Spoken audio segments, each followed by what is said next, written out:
നാടൻ റെസിപ്പിയിലേക്ക് എല്ലാവർക്കും സ്വാഗതം. ഇന്ന് നമ്മുടെ റെസിപ്പി എന്ന് പറയുന്നത് കിഴങ്ങ് മെഴുക്കുവരട്ടിയാണ്. അതെങ്ങനെയെന്ന് നോക്കാം. നിങ്ങൾ വീഡിയോ സ്കിപ്പ് ചെയ്യാതെ മുഴുവനായി കാണാൻ ശ്രമിക്കുക. അപ്പോൾ നമുക്ക് ഈ കിഴങ്ങും ഒരു സബോളയും ഇതെല്ലാം ഒന്ന് അരിഞ്ഞ് ക്ലീനാക്കി എടുത്തുകൊണ്ട് വരാം. കിഴങ്ങെല്ലാം ഇതേപോലെ അരിഞ്ഞ് വൃത്തിയാക്കി എടുത്തിട്ടുണ്ട്. കഴുകി അരിഞ്ഞ് വെച്ചിരിക്കുന്നതാണിത്. ഇനി നമുക്കിതിലേക്ക് 3 പച്ചമുളക്, മീഡിയം സൈസ് 3 പച്ചമുളകാണ് എടുത്തിരിക്കുന്നത്. അത് നമുക്ക് ഇതുപോലെ ചെറുതായിട്ട് ഒന്ന് അരിഞ്ഞിടാം. കത്രിക കൊണ്ട് അരിഞ്ഞു കഴിഞ്ഞാൽ നമ്മുടെ കയ്യിൽ എരിവ് പറ്റില്ല. അതുകൊണ്ടാണ് നമ്മൾ കത്രിക കൊണ്ട് അരിയുന്നത്. കയ്യെ പറ്റാതെ നമുക്ക്, അല്ലെങ്കിൽ കൈ നീറും. ഈ പച്ചമുളകിൻ്റെ എരിവ് നമ്മുടെ കയ്യെ പിടിച്ചു കഴിഞ്ഞാൽ കൈ നീറും. അതുകൊണ്ടാണ് ഇങ്ങനെ അരിഞ്ഞെടുക്കുന്നത്. ഇനി നമുക്ക് എങ്ങനെയാണ് ഇതുണ്ടാക്കുന്നത് നോക്കാം. ഇപ്പം ഉരുളൻകിഴങ്ങ് മെഴുക്കുവരട്ടി ഉണ്ടാക്കാനായിട്ട് നമ്മളൊരു പാൻ വെച്ചിട്ടുണ്ട്. അതിലേക്ക് കഴുകി വെച്ചിരിക്കുന്ന ഉരുളൻകിഴങ്ങും സബോളയും മുളകും കൂടി ഇട്ട് കൊടുക്കാം. ഒരു 3 പച്ചമുളകാണ് എടുത്തിരിക്കുന്നത്. അത് മുഴുവനായിട്ട് നമുക്കിതിലേക്ക് ഇട്ട് കൊടുക്കാം. ഇപ്പം എല്ലാം നമ്മൾ ഇട്ട് കൊടുത്തിട്ടുണ്ട്. ഇതിലേക്ക് ലേശം ഉപ്പ് കൂടി ഇട്ട് കൊടുക്കാം. ആവശ്യത്തിന് വെള്ളം ഒഴിച്ച് കൊടുക്കാം. എന്നുവെച്ചാൽ ഇത് വേകാൻ ആവശ്യമായ വെള്ളം. ആവശ്യത്തിന് വെള്ളം ഒഴിച്ചു കൊടുത്തു. ലേശം വെളിച്ചെണ്ണയും കൂടെ ഇതിലേക്ക് ഒഴിച്ചു കൊടുക്കാം.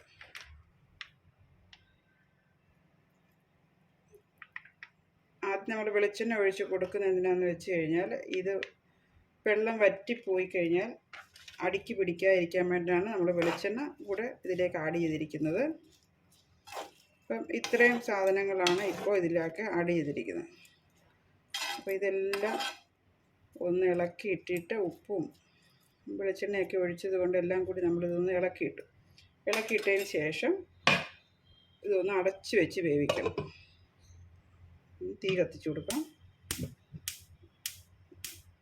അപ്പോൾ ഇതെല്ലാം ഒരു 10-20 മിനിറ്റ് നമുക്കിതൊന്ന് വേകാനുള്ള സമയമാണ്. അത് കഴിയുമ്പോൾ നമുക്ക് വരാം. മെഴുക്കുവരട്ടി കുറേ സമയമായി നമ്മളിത് മൂടി വെച്ചിട്ട്. അപ്പോൾ ഈ മൂടി ഒന്ന് മാറ്റി നോക്കാം. അപ്പോൾ നമ്മുടെ കിഴങ്ങെല്ലാം വെന്തിട്ടുണ്ട്. വെള്ളം ഇനിയും വറ്റാൻ കിടക്കുന്നു. നമുക്കിനി മൂടി വെക്കണ്ട. കിഴങ്ങ് വെന്ത സ്ഥിതിക്ക് നമുക്ക് മൂടി എടുത്ത് വെച്ചിട്ട് ഇത് വറ്റിച്ചെടുക്കണം. അപ്പോൾ ഇത് കുറച്ച് സമയം നമുക്ക് ഇത് വറ്റിച്ച് എടുത്തതിന് ശേഷം ബാക്കിയുള്ള ചേരുവകൾ എന്തൊക്കെയാണെന്ന് പറയാം. മെഴുക്കുവരട്ടി എല്ലാം ഇവിടെ വെന്ത് വന്നിട്ടുണ്ട്. ഇനിയിപ്പോൾ ഇതിലേക്ക് ഇട്ട് കൊടുക്കുന്നത് ചതച്ച മുളകാണ്. ചതച്ച മുളക് കുറച്ചിട്ട് കൊടുക്കാം. പച്ചമുളക് ഇട്ടത് കൊണ്ട് നമുക്ക് കുറച്ച് ഇട്ട് കൊടുത്താൽ മതി, എരിവ് കൂടാതിരിക്കാൻ വേണ്ടിയിട്ട്. അപ്പോൾ കുറച്ചുകൂടെ വെള്ളം വറ്റിപ്പോകാനുണ്ട്.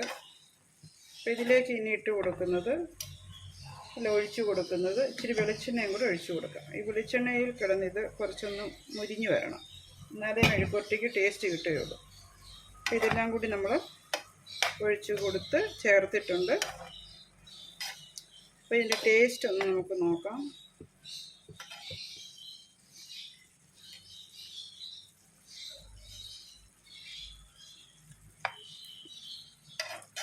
ഉപ്പും മുളകും എല്ലാം പിടിച്ചിട്ടുണ്ട്.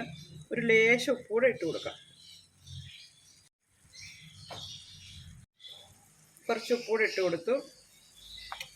ഇനി കുറച്ച് വേപ്പിലയും കൂടെ ഇട്ട് കൊടുക്കാം, ഒരു ടേസ്റ്റിന് വേണ്ടിയിട്ട്.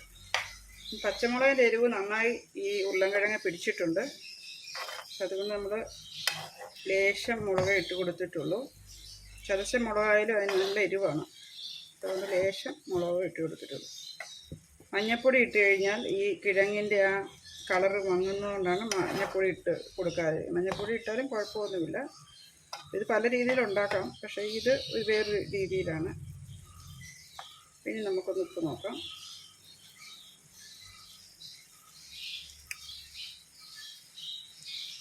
ഉപ്പും മുളകും എല്ലാം നന്നായി പിടിച്ചിട്ടുണ്ട്. നല്ലതുപോലെ വെന്തിട്ടുമുണ്ട്, എന്നാൽ കഷ്ണങ്ങൾ ഉടഞ്ഞിട്ടുമില്ല. ആ രീതിക്കാണ് നമുക്ക് കിട്ടിയിരിക്കുന്നത്.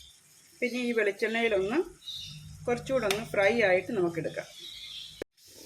കിഴങ്ങ് മെഴുക്കുവരട്ടി ഇവിടെ റെഡിയായി കഴിഞ്ഞിരിക്കുന്നു. നല്ല ടേസ്റ്റോട് കൂടിയാണ് നമുക്ക് ഈ മെഴുക്കുവരട്ടി കിട്ടിയിരിക്കുന്നത്. അപ്പം ഇത്രയേ ഉള്ളൂ ഇതിൻ്റെ റെസിപ്പി. ഈ റെസിപ്പി ഇതേപോലെ തന്നെ വെച്ച് നോക്കി കമൻറ്റ് ബോക്സിൽ കമൻറ്റ് ചെയ്യുക. വളരെ ടേസ്റ്റോട് കൂടിയുള്ള ഒരു റെസിപ്പിയാണിത്, കിഴങ്ങ് മെഴുക്ക് പുരട്ടി. അപ്പോൾ ഇത് പല രീതിയിൽ വെക്കാം നമുക്ക്. ഇതൊരു രീതിയാണെന്നേ ഉള്ളൂ. ഇനി അടുത്ത പ്രാവശ്യം ഞാൻ മറ്റൊരു രീതിയിൽ വെച്ച് കാണിക്കാം. അപ്പോൾ എൻ്റെ ചാനൽ ലൈക്ക് ചെയ്യുക, സബ്സ്ക്രൈബ് ചെയ്യുക, ഷെയർ ചെയ്യുക, ഫ്രണ്ട്സിനൊക്കെ അയച്ചു കൊടുക്കണം. അപ്പോൾ അടുത്തൊരു നല്ല വീഡിയോയുമായിട്ട് എത്രയും വേഗം എത്തുന്നതായിരിക്കും. Thank you.